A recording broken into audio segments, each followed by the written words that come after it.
Today we're going to start work on my second floor bedroom and bathroom right here.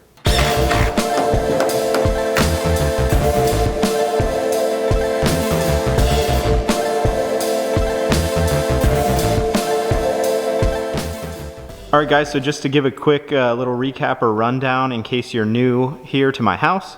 So I've got my garage here. This is 50 by 48 with 14-foot ceilings. So we're going to start here and then go into the living space so you can kind of see what I've done so far and what we're going to be doing next. So this door goes into the living space, which goes into a mudroom or laundry room. So that is here. This was one of my more recent projects, but at this point it's almost 2 years ago that I did this laundry room and then also formed the full bath down here. So first to the left I have my primary bedroom. Right now it does have a bathroom in it with a shower, and I've got a small walk-in closet. My first project was to build this small guest room, and then like I said 2 years ago I built all of these walls which form the laundry room, mud room. I have a little linen closet here and then made this full bath. And then this hallway leads out to my main living room and kitchen. So now all that's left is to do my second floor. I know a lot of people have commented, I want to see the second floor done. And so I've been here about 7 years, and for me it just hasn't been a necessity to get it done because I have my bedroom down here. I even have a guest room now. But I figured now is a good time. It is winter, it's a good time to be doing some things inside. So the second floor is next. So now these stairs have always been here, but they have just led up to what I just used as an attic space. But we do already have subfloor down up here, so when I built the house, the builders did that for me. So it was nice to have this at least as storage, but it is not insulated. So that basically it's blown in insulation here for the first floor, and that's all underneath this subfloor as well. So this is going to be the area for my new bedroom and bathroom and a walk-in closet. So this area is 20 feet this way, 20 feet wide, and then 22 feet deep this direction, which is the depth of my entire living space. So this will add 440 square feet to my living section. Now it's a little bit of a mess right now because I've got a mix of starting to bring all my construction stuff up here, and I still have some of the things I was storing as well. So we'll get all this kind of cleaned up. The first thing I was working on is, as you'll see in the design, I'm going to be using this area here and also on the other side over there for some storage still. I think I'm going to actually include this part in the walk-in closet. So in order to do that, I need to start putting down some joists to be able to support a floor. You can't really see it, but I've already added 2 joists here. I'm going to be adding a couple more, and then this section is going to stay as attic, and it will be uninsulated, so it will just be storage. I'll have a door right here to get into that, but then over there it is going to be part of the walk-in closet, as I said. So same thing, I already have a sheet of plywood down here on the structure that's there, but I'm going to pull that up, add some more joists, and then put about an 8-foot section back into there. The ceiling gets low, but it'll be still nice to have some more storage. And so now turning around, looking at it from this point of view, basically in that far corner there, I'm going to have the bathroom. The main part of the bedroom will be back here in the back left corner, and then where I'm standing will be the walk-in closet. And now we can go take a more detailed look into my design. All right, here's going to be my basic plan. So this is the stairwell coming from the first floor. So then over here on this side, this is going to be where the bathroom is. So you can see I've got the toilet here in the corner. I've got a double sink vanity. I've got a shower. I'm thinking this is going to be like a 5-foot by 3-foot shower. I've got a small linen closet that will open into the bathroom here. So this is just a small 18-inch door, small linen closet in there. I've got a 32-inch door going into the bathroom. And then out here I added another closet just because it seemed like it was wasted space without it, and I didn't really need the extra space in the bathroom. So this will be about a 5-foot opening. I think I'm just going to do double bifolds here. So this will be enough to hang clothes in. I don't know exactly what I'll do with it yet, but just some extra storage. And then out here is going to be the main bedroom portion with the bed. So I set it up with the bed on this wall, but it also fits well with the bed on this wall here. But either will work. So this is actually a king bed here. So I roughly was making sure that I'll have enough space with where I place this wall to fit a king bed and plenty of room for side tables. And here is the walk-in closet. So basically I'm lining up this wall exactly with where the stairwell is. It seems to make the most sense to do that. So that wall will just go down flush with the small wall that's already there that creates the stairwell opening. And then this is going to be a pocket door, so it can slide away right here so that it's not in the way opening into the closet or anything. I kind of like a pocket door on a closet. And then this section is where I'm going to add that subfloor that I showed that will actually stretch out about 8 feet. Here you're not seeing it because I have actually the roof in here. So now I can take a more isometric view. You can see I actually placed the roof in here so I could kind of see what it's going to look like. And now I can show you a little bit more of a first person view. So when you come up the stairs here, you turn left and this is the closet with the double bifolds. Straight ahead here, I just put an opening here. This is going to be a doorway into the attic space, so that'll be the uninsulated space. This will be 8+ feet out here. So that'll just be storage, so that door will normally be just closed. So now turning here, you can see this is where the bed is going to be. Like I said, this is a king bed. It seems like there's plenty of space. Probably get like a dresser here. I'm going to plan for a TV on this wall, so I'll plan the electrical around that. And then in here in the walk-in closet, you can kind of see what I was talking about with the roof line. So I put the roof line in here so I could see roughly how it'll be. So it'll fall down to pretty low down here, but I figure it's still worth having the extra storage. And then looking into the bathroom, you can kind of see what this setup's going to be.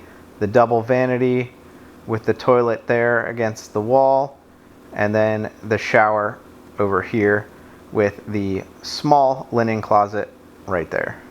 So that's going to be my basic plan for the second floor. Now we can get to work.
All right, now I've got all of the framing complete. So I started off with this wall with the window in it.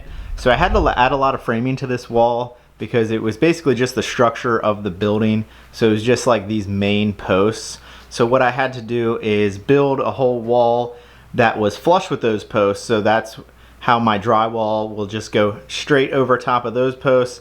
And then my walls on both sides are flush with those. I went back in here to this little extra portion I built for the closet. So I've got new subfloor and put down new 2x12 floor joists under there.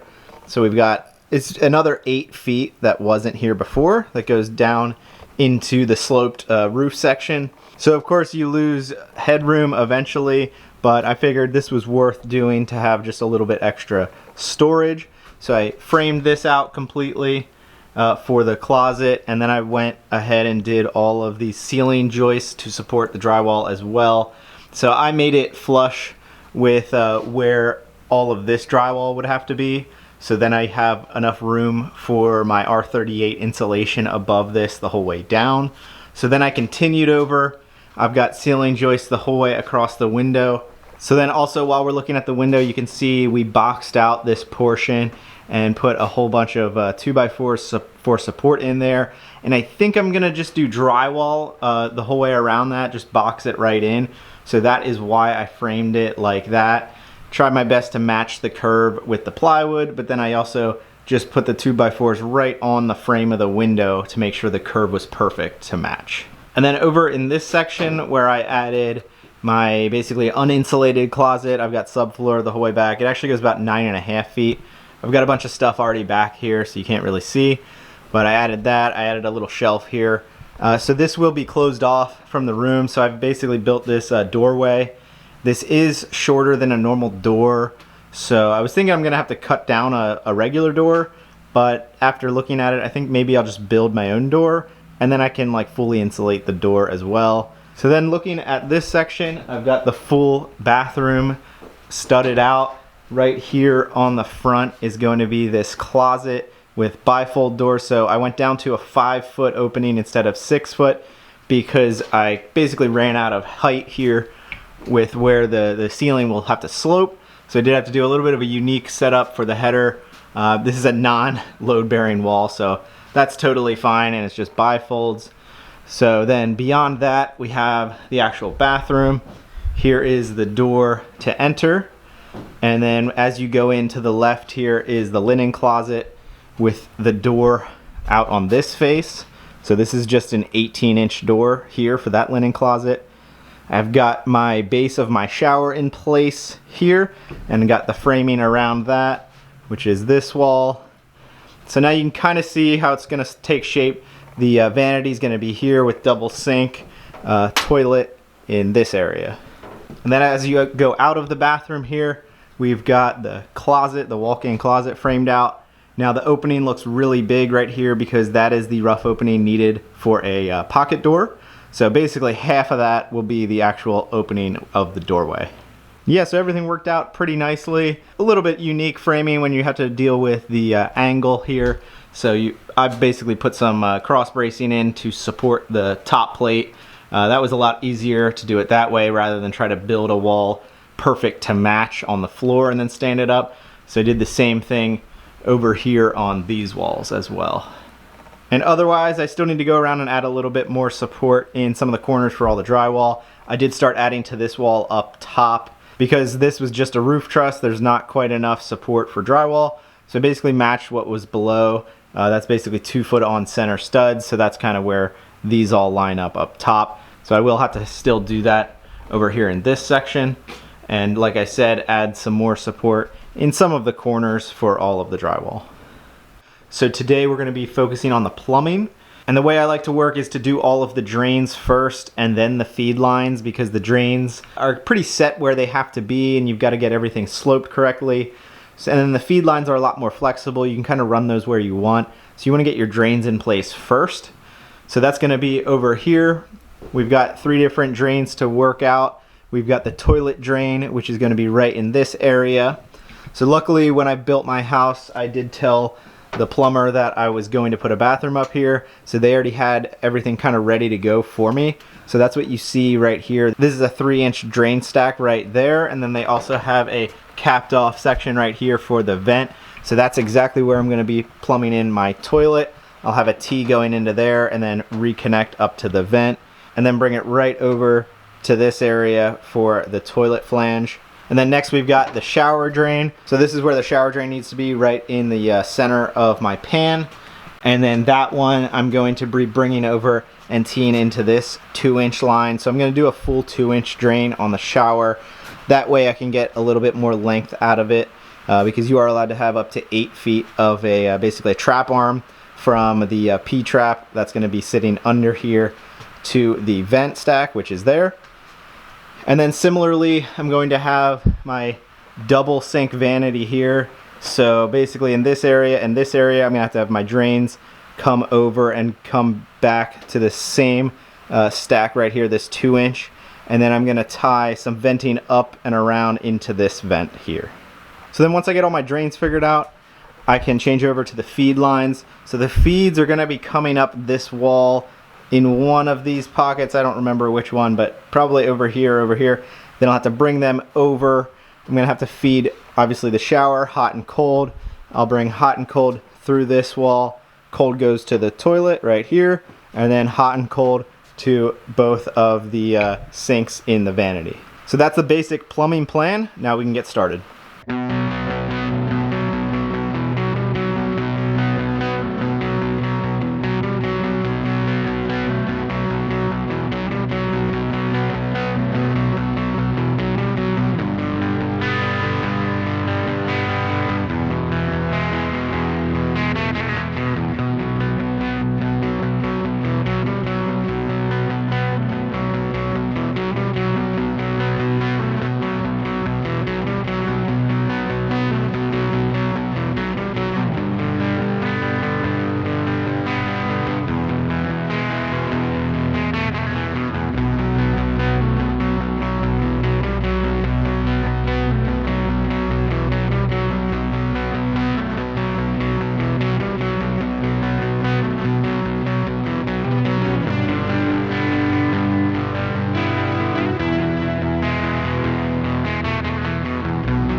Alright guys, so I've got all the plumbing finished up, and I'll go through it quickly with you. So I started with the drains. So first up, I did the shower drain. So you can't see much right now because I do have the shower in place.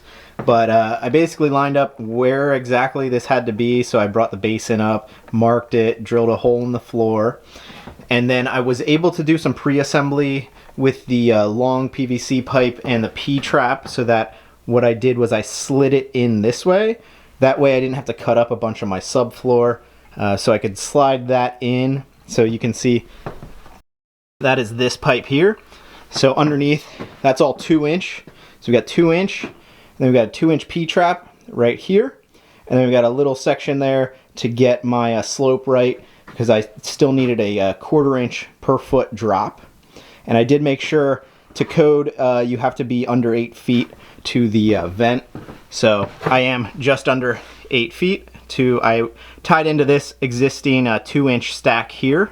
So that goes up to my vent system. And then next up I worked on my toilet drain. So here we've got a 4-inch toilet drain flange. And then we've got a 4x3 closet bend under here. And then a short section of 3-inch pipe that goes to my 3-inch sanitary tee right there. So that tied into the 3-inch that they provided me for this bathroom specifically. So it was just capped, so there was nothing else. And then I went up and tied it back into my existing vent system, which they also had something capped off right up here. So that lined up really nice. Then next I worked on my sink drains. So pretty straightforward, but kind of a lot going on with the venting. So I did roughly figure out what vanity I was going to use so that I could get my spacing correct between them and off the wall here. So I did a full 2-inch system here just to make sure it was plenty big, and I tied in the vents. So it's a vertical vent off both of the sinks, and then ties back into my vent system with a reverse sanitary tee here. And then I did make sure I used basically a long sweep tee here, and then a long sweep 90 over here. So it's best to use something like that when you have a system like this, so you don't have any type of weird siphoning thing that could happen with the one drain going past the other. And so it was full 2-inch, and then I did just adapt it down to 1.5 right here where it comes through the wall. So then those drains I have sloping down, and I decided to go into the 3-inch stack just so it drained a little bit better and should help the toilet drain as it goes down vertically. So I have basically a 3-inch by 2-inch sanitary tee, then with a 90 just going right into that. And then next up I could work on all my feed lines. So I tapped in down below in the garage. I did end up putting some ball valves down there so I could shut this system off. I did pressurize it once, but then I wanted to drain it down so there's not water sitting in these lines up here because it's not insulated yet. And then I did leave that as an access door in the garage so I can turn on and off as needed. So those lines come up right back here. You can't really see, but basically goes down through the floor in this wall that separates the garage and the living space. I came up with 3/4 inch lines, and then basically all of my accessories that came off that were 1/2 inch. So I've got the 1/2 inch lines coming over here to the first shower valve, which is just on the other side of this 2x4. You can't see it now because I got the walls in. But then I've got the 1/2 inch going up to the shower head. So you can see that here. So this is just the valve body. And then same thing over here. You can't see it because I covered it up. But yeah, basically just have these 3/4 inch lines running across. And then I got a 3/4 by 1/2 inch T so that I bring up 1/2 inch line feeding to the valve. And then over here as well. So we've got the double shower heads. And I have those right about 7 feet. I hate when those are too low, so I like them at 7 feet. And then I continued on with the 3/4 inch lines. And then right here I pulled off a 1/2 inch line for the toilet feed. I did a copper stub out, a little bit nicer. And then continued with the 3/4 inch lines. And then here for this sink, I have basically a 3/4 by 1/2 by 1/2. So you can see it's larger, and then 2 half lines. So that way I've got the 1/2 inch feeds for my first sink, and then I go on, and then the final step of the journey is 1/2 inch feeds for the second sink.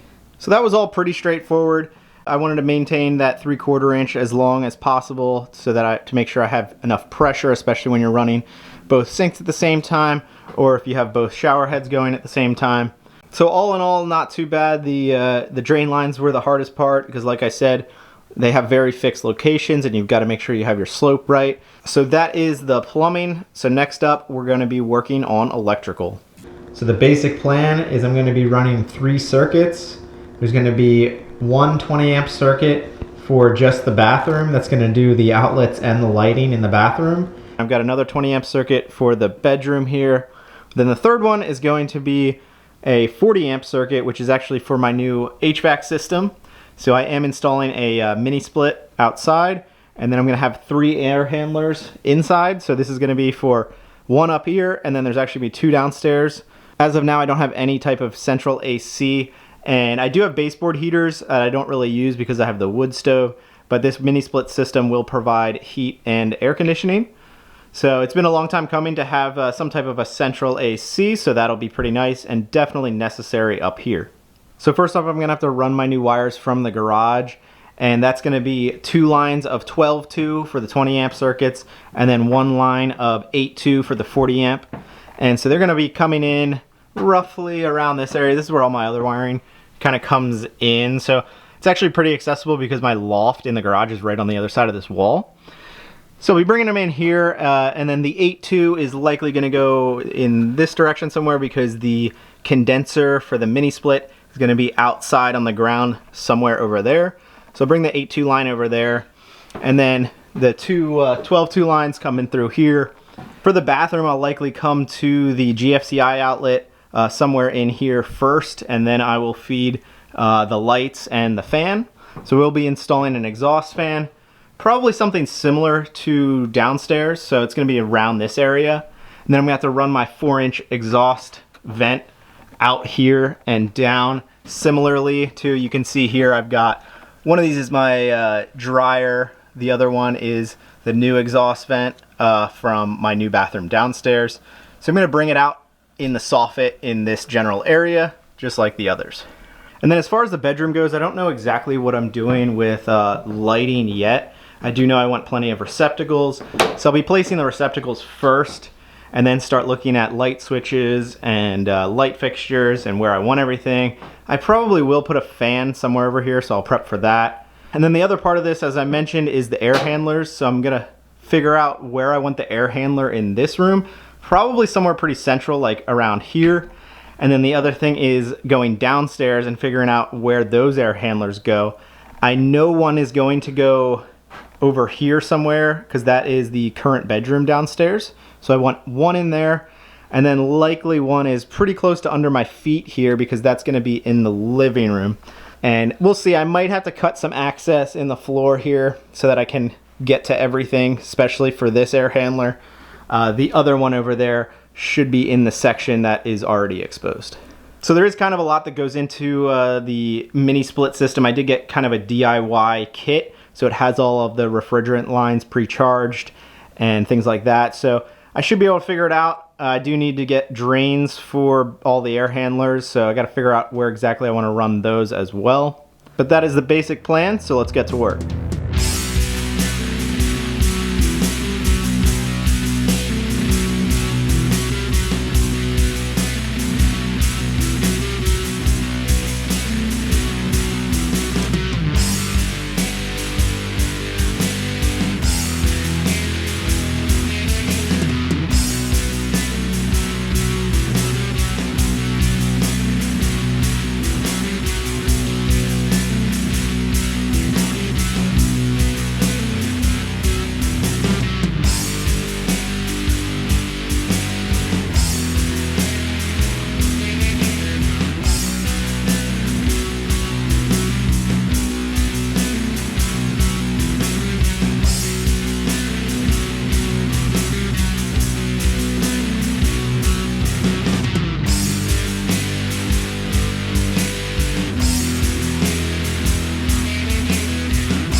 Alright guys, so I wanted to quickly go over the wiring before I cover it all up.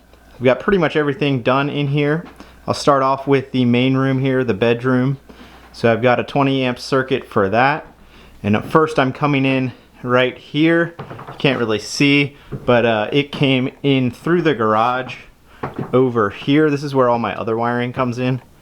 Most of my other wiring, as you can see. So I brought all the new wires in there. So ran it across behind the shower. And then I'm going straight to a receptacle. And for all of the initial wiring and the receptacle wiring, it's all 12-2 because it's a 20 amp circuit. So I've got a receptacle right behind there. You can't see it right now. It goes, then I go over to another receptacle here. I've got one behind here. Sorry, I've got a lot of stuff going on here.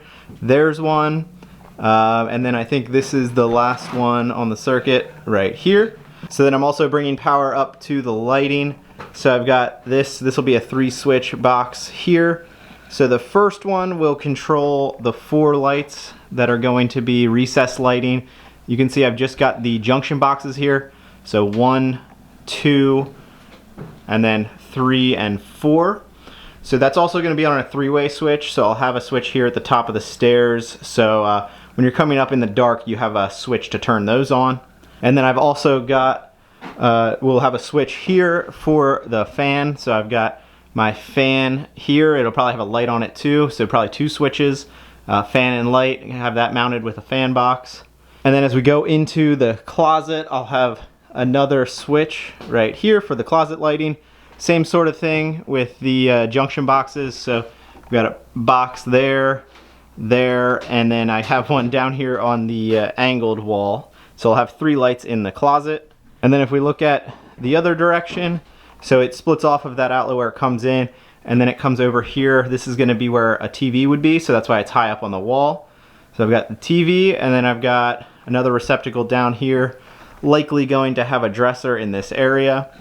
As you can see, I added some more blocking in the wall because I don't know exactly where the TV is going to be, so I have some nice solid mounting points. And then I go over here to another receptacle.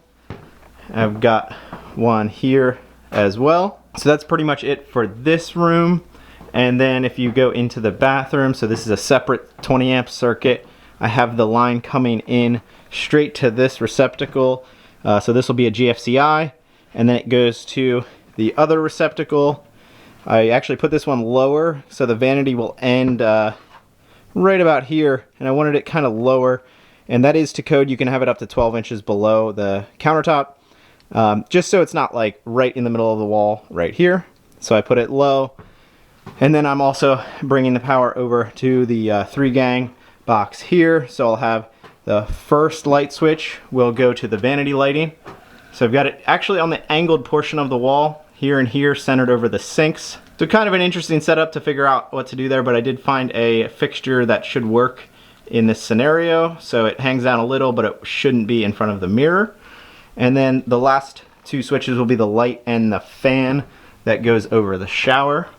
So I've actually got the fan up there, and I've got the ducting partially run. I still have to run it then out to the actual soffit, so it's going to exit the eave, under the eave of the house, just like my others. And then the last thing we just got done was mounting these air handlers for my mini split system. So here is the one for upstairs. As you can see, it's pretty centralized in the room. And so this is an 18K air handler for up here. This is about 450 square feet. That should be plenty, but I did go bigger up here because I know it's going to be harder to cool in the summer because obviously heat rises. So we've got an 18K down here.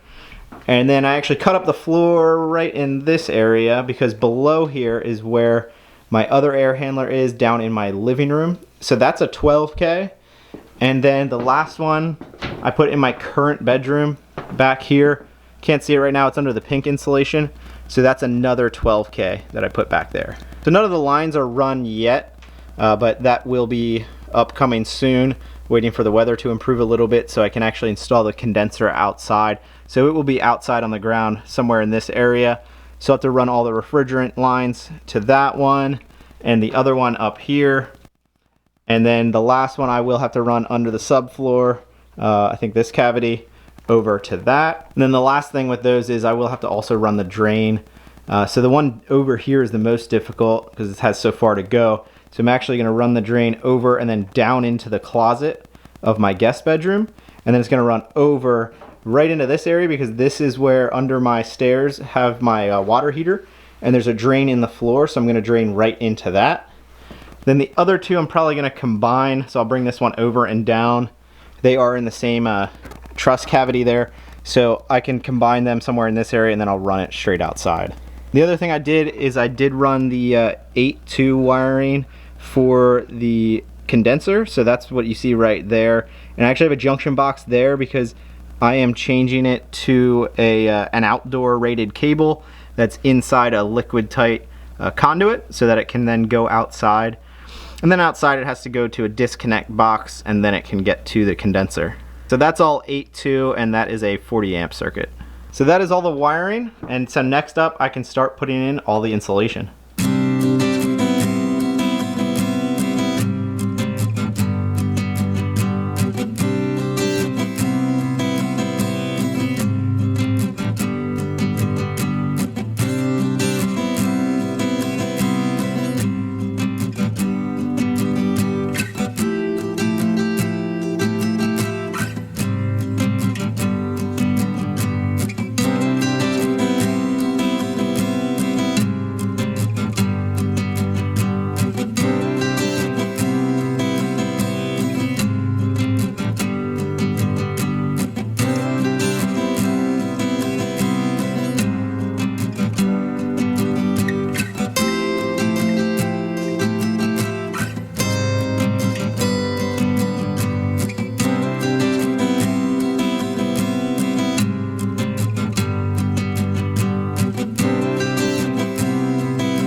Alright, so now I'm fully insulated up here.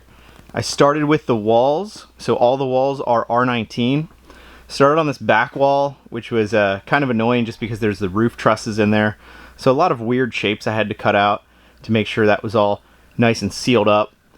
Went over into the bathroom here, same on that wall.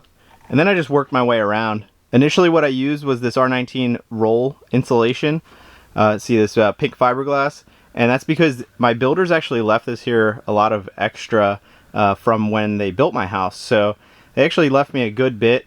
It was almost enough for all the walls. Then this wall, I did frame up a 16 on center, so I did buy some R19, and these were bats that were already about 94 inches long. So some of them I didn't need to cut, but of course, you know, I've got all these angles going on, so I had to cut all of those. All of the roll R19 was 24 inch because all of my trusses are 24 inch on center. So that was all 24. I had to buy a couple more of those, which are here. And then you can see all the walls I framed were 16. And then that goes all the way down into this shorter portion of the closet. So that is all insulated. And then I moved on to the ceiling. So the ceiling is all R38. And those I bought in bats that were 4 feet long. And where I did frame up here over the stairwell, I also did 24-inch spacing, so it was all the same. So I could use all the same insulation for that. It's pretty nice to work with that it's 4 feet. If it was longer, it would be pretty hard to do overhead.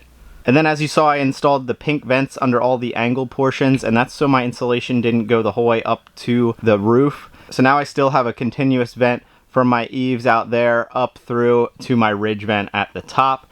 And so I did that on both sides, and I had to do that all on this angled portion here the whole way down the closet. Overall, the insulation went pretty smoothly. It's kind of annoying just to work with the fiberglass and wearing a mask the whole time, but I'm glad it's done. And almost instantly, once I had it all sealed up, I opened up the stairwell completely here. I did close off the doorway here because that's going to be a custom door I build after drywall. And then the same thing down here, I'm going to have this little tiny door down there. So I sealed those off, and I opened up this stairwell, and almost instantly it really warmed up here. So I don't have my heat on right now. I have it covered up so there's no dust getting in there. But I have my wood stove going downstairs, and I can turn on the heaters downstairs from the mini split. And yeah, the heat comes up here very naturally. And yeah, it's only a few degrees cooler up here than it is downstairs. And now I got a sense more of what the room will look like with the flat ceiling in here and the walls, because before it was a little more difficult to imagine because you could see out into the attic space and the trusses and up top. So yeah, overall I'm really happy with how it looks. I'm glad it is a full 8 feet up here. So today we can get into hanging the drywall. So I do have a number of different types of drywall I'll be using up here. Since we have a bathroom, we're going to be using what is referred to as green board. So this is the mold resistant board. So that's the green stuff you see here. And also I'm going to be using 5/8 thick drywall on all of the ceilings. I'm doing that because you don't want it to sag, and I've also got 24-inch spacing on my trusses there.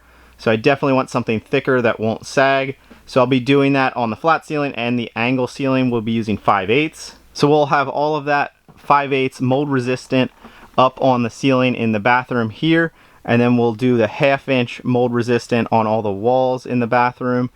And then out here, same thing, but it doesn't need to be mold resistant, so we'll be using the 5/8 regular drywall ceiling and 1/2 inch regular on the walls. And I did get a few different lengths just to try to minimize my amount of butt joints.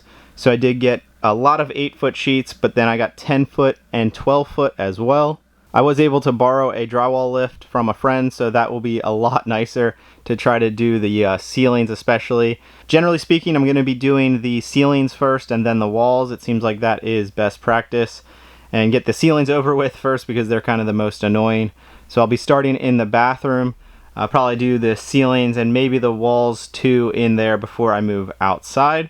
And I've got some drywall up here already. The bathroom will mostly be using 8-foot sheets because that is what is available in the mold resistant type. And then the main spot where I'm using the larger sheets will be out here in the bedroom. I'll have 12-foot sheets on the ceiling here. I can have 12-foot on the walls on these two large walls. And then the closet, I think I'm using some 10-footers and 8-footers. And then as I work my way this way, I think I can get some 10-foot sheets on the ceiling here, and then I'll be mostly 8-foot over in this section. So that's the general plan. Now we can get started.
All right, now all of the drywall is hung and finished. I didn't bother filming all the finishing because it is very dirty. I did film it when I did the downstairs stuff, so you can check out those videos if you're interested. It's basically putting some mud on the wall first, and then you put your tape, whether it be a flat or a corner. You put some mud on top of that tape just to wet it down basically. And then for like the inside corners, I did do then my first coat on one side right away, basically during that application of the tape. And then I waited for that to dry to then do the other side. And then kind of the same on the flats. The biggest difference is basically when you do a butt joint, which there are some here up on the ceiling, you've got to stretch those out a lot wider because you're basically putting the tape up on top of the joint that is not tapered. Since it's not tapered, you got to really stretch that out so you don't end up seeing it. So again, I've got 5/8 drywall on the ceiling, including the angled portion here, and then 1/2 inch on all the walls. As you can see, I took advantage of some 12-foot sheets. These are all 12s, and then basically all of this are 12s as well, to try to minimize my butt joints. I knew I'd need one up here anyway, so I basically broke it right at where the heater is. And then over here I've got some 12-footers and some 10-footers going down. I do have a butt joint right here, but that kind of just flows right into the arch since I needed a lot of mud all around the arch. And this was one of the hardest parts because basically you put that flexible corner bead on, but it's really hard to make sure that is the highest point just because it kind of moves around on you and you only have so many places you can nail it. So I ended up having to build out the corner a little bit with some Quickset. So there's pretty much like 2 coats of Quickset and then 2 or 3 more coats to get it to the right spot of the regular mud on this corner, and then a decent amount of sanding. It's not perfect, but it came out better than expected actually, so I think it's pretty good the way it is. If you look really close, you know, the curve isn't perfectly matched to the window, but it is plenty good for what I wanted here. And we can take a quick look in the bathroom. A lot more butt joints in here because there wasn't longer sheets available in the green board. So I've got a big butt joint here and then up onto the ceiling. But this went pretty smoothly. We've got up and around the shower here, and I've got this little wall coming out.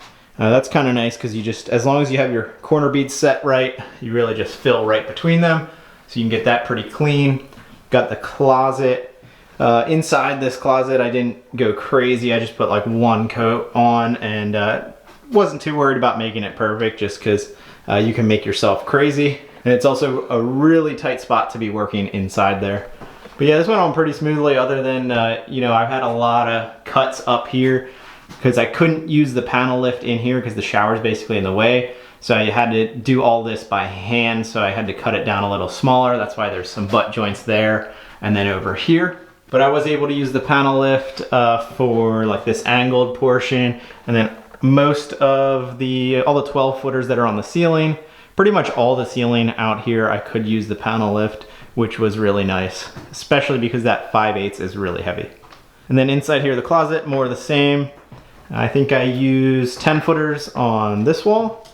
Then I do have some butt joints over here, but that's all right, just blended it out, and then it goes obviously down to the lower portion. So yeah, it all went pretty well, I guess you could say, but it was about 20 days of hanging and finishing, and just the finishing portion was about 11 full days if you count the sanding as well. 2 days of sanding and about 9 days of mudding, which was pretty horrible, but yeah, there's a lot of joints here. I think I used over 300 feet of tape, so that gives you an idea. And I used about 18 gallons of mud. I don't think that's too bad considering I had about 55 sheets of drywall, and some of those were 12-footers and 10-footers. So now I am ready for primer. So I'm gonna do a primer coat first. I got some of this right here. It looks pretty good. I never used it before, but it's meant for new construction and new drywall. So we're probably just gonna do 1 decent coat of that, and then we will move on to paint. I think I'm just gonna do basically 1 color for everything, including the ceiling. Don't have to worry about cutting anything in. As of now, I'm thinking of a similar color to what I used downstairs in the bathroom, which was a light gray.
Alright, I'm all done with the finish work up here on the second floor.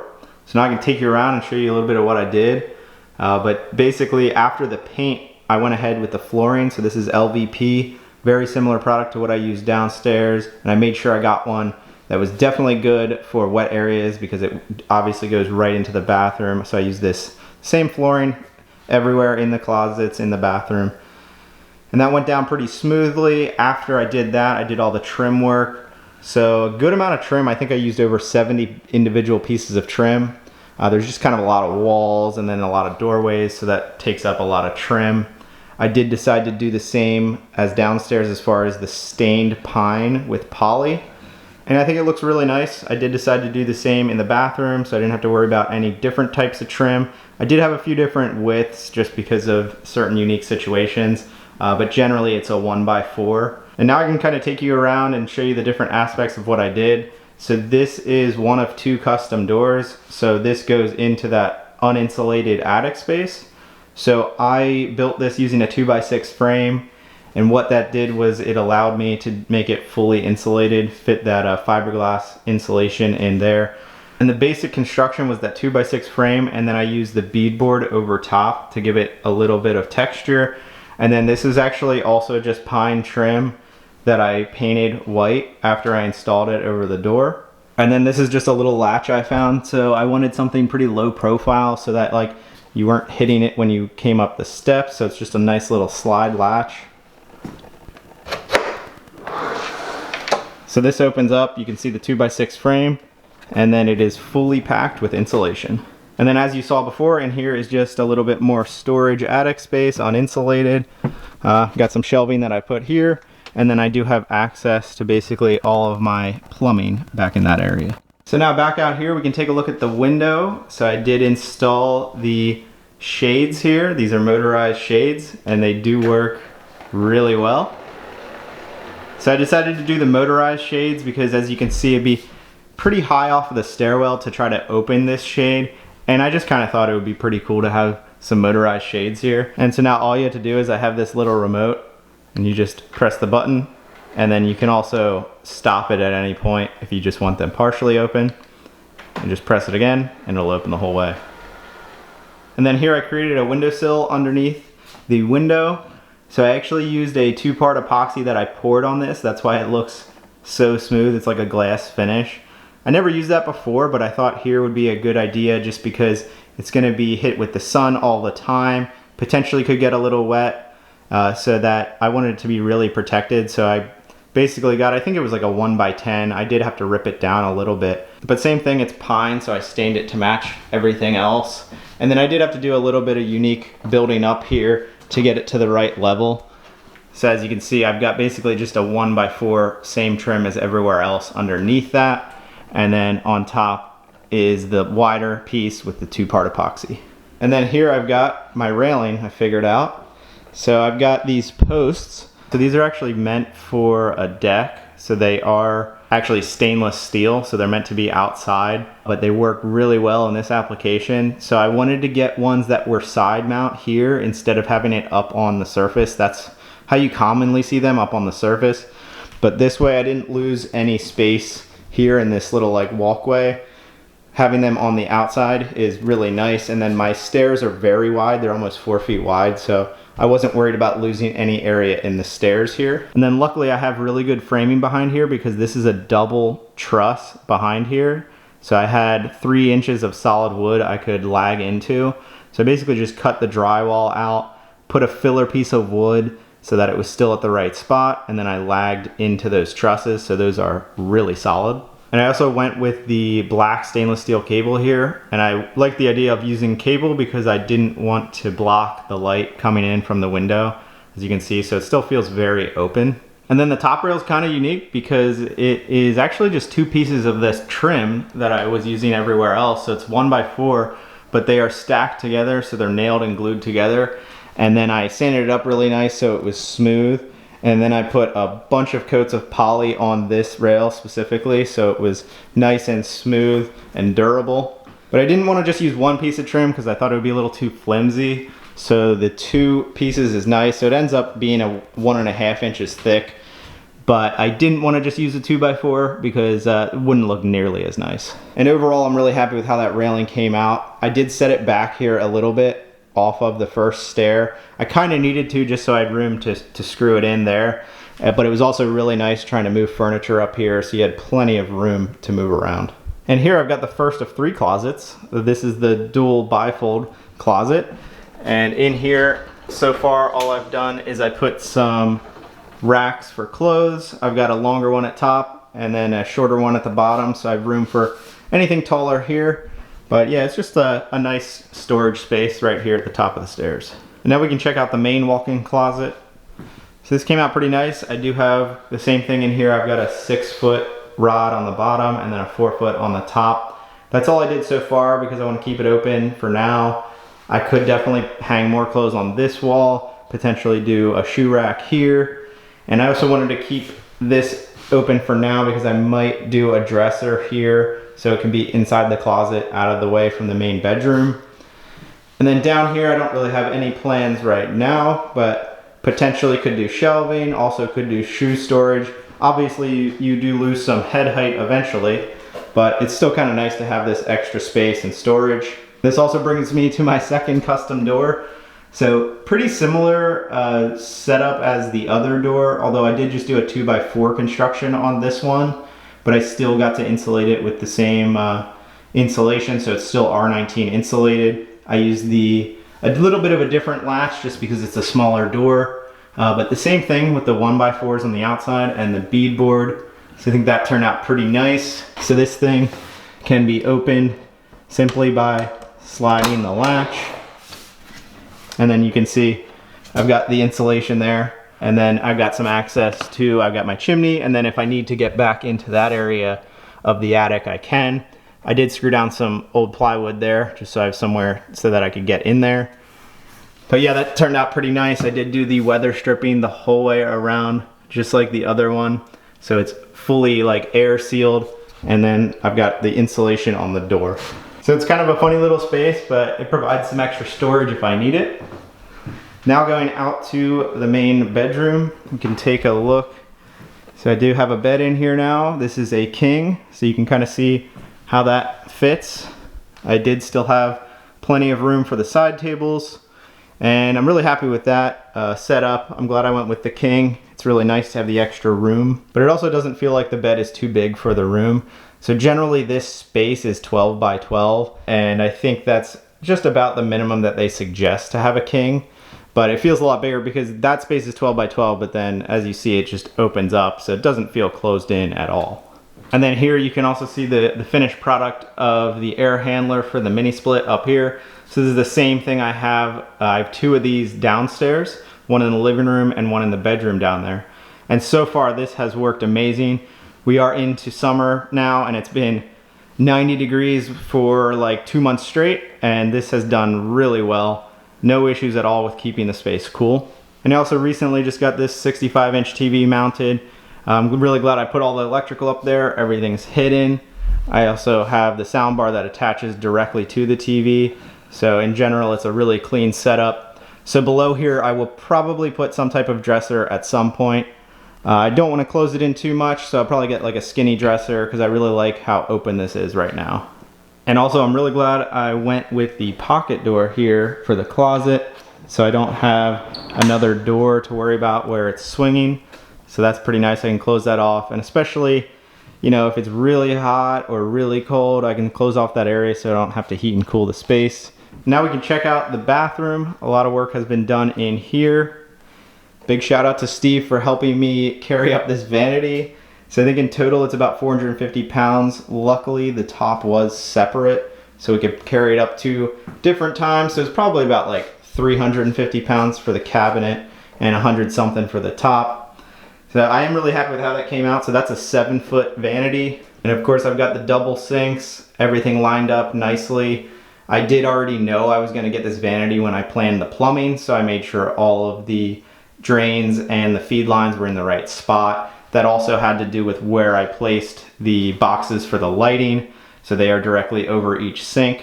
So I found these kind of unique lights that can be angled, and that's because obviously I'm on the angle here so that I can make them straight. It did turn out nice. Luckily I'm not like super tall that like the lights seem like they're in the way. They're up high enough, and I tried to consider that when I mounted the boxes for the lights. And then over here we've got the toilet installed. Everything is working correctly. We've got the shower. So again, this is a 3 foot by 5 foot shower. That turned out really nice. And we've got the dual shower heads. So I'm pretty excited about that and how all of that came out. We've got this small closet here, and I did get some shelving installed. So a very similar closet to downstairs, where I just made some shelving out of some scrap plywood, and then this little track system works pretty well, and you can adjust exactly where those shelves are. So yeah, in general, I'm really happy with how the bathroom came out. It's a nice size. I like the big shower, and having the double vanity is really nice for a master suite. And now we can take a quick look at the lighting in general. So I've got the lamps next to the bed. That was always the plan, so I put outlets behind there. I might do a floor lamp in this area at some point. Obviously I've got the light on the fan. Probably won't use that too much because I just really like the side lighting a lot more. In the closet, I've got the 3 recessed lights. Seems to be plenty of light in here. And then out here, I've got the 4 recessed lights. And now if I close the shades, I can show you a little bit of a cool feature on these lights. So they're on right now, but if you turn them off and on quickly, it turns on the outer ring of the light, which is kind of like a night light, but it's really cool because also I have all these on a dimmer. So if I dim it, it actually dims just the outer ring. So the same as the light does. So if I turn it off and then on slowly, got the regular lights. So now a little overview of the project. This took right on about 6 months to complete, and that was working on it 4 days a week, about 40 hours per week. So all in all, I think I have right around 1,000 hours in this project. So, and then the total cost, I was right about $23,000, but you have to remember that was also including the full HVAC system, mini split, with the 3 air handlers that also do the downstairs. So the mini split system alone was about $8,000. So if you take that out, I would say this project's about 15 to do everything up here. And so this is adding about 450 square feet and a bedroom and a bathroom to the house. So I think for $23,000, I think that's well worth it.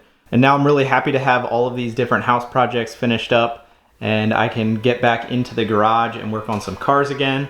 But let me know what you guys think of the final product.